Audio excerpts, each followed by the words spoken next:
In the Conflict and Tension 1918 to 1939 unit, you will acquire the knowledge and understanding of the period in between the two world wars, from the attempts at peacemaking in the immediate aftermath of the First World War, to the endeavour to build an international community of nations that was ultimately doomed to failure, and finally to the outbreak of the Second World War, enabling you to understand and assess to what extent the outcome of the First World War, which was supposed to be the war to end all wars, led to the Second.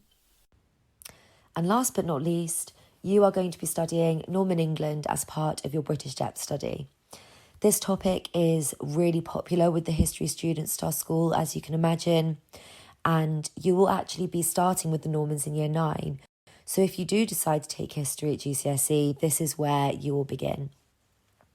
You will learn about the causes of the Norman conquest. I know some of you are familiar with some of them already, which is fantastic.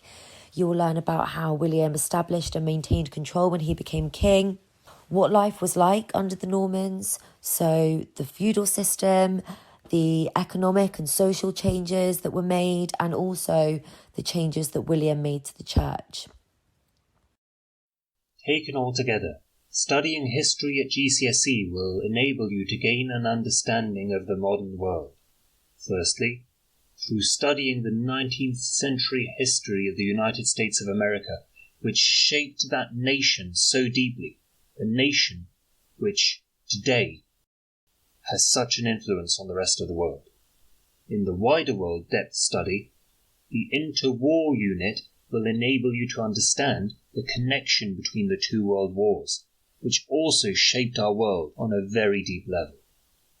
Alongside this greater understanding of the world beyond our shores, you will also better be able to understand the roots of the British nation through a study of the Norman conquest on the one hand, which had such a strong impact on Britain, and of the history of Britain's relationships with other parts of the world through empires that Britain was a part of or built, as well as through migration from and to Britain. And just to finish off then, we've talked you through some of the skills you can expect to develop by studying history at GCSE. You also have an idea of some of the topics you're going to be learning about. I just wanted to finish off by summing up how the GCSE looks as a whole. So earlier I mentioned that you'll be sitting 2 papers at the end of Year 11.